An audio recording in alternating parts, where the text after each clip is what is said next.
கண்மூல கணபதிய வேண்டிக்கிட்டு நாங்க கார்த்திகை முத தேதி மாலையிட்டோம். கார்த்திகை முத தேதி மாலையிட்டோம். ஐயப்பா ஐயப்பா என்றே சொல்லி, ஐயப்பா ஐயப்பா என்றே சொல்லி நாங்க 6 வாரம் தானே நோன்பும் இருந்தோம். நாங்க 6 வாரம் தானே நோன்பும் இருந்தோம். எங்க குருசாமி துணை கொண்டு அவர் வாதம் நம்பிக்கிட்டு இருமுடிய சுமந்துகிட்டு வந்தோம் ஐயா.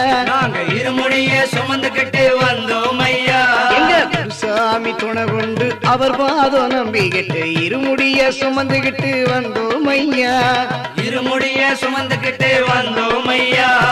6 மணி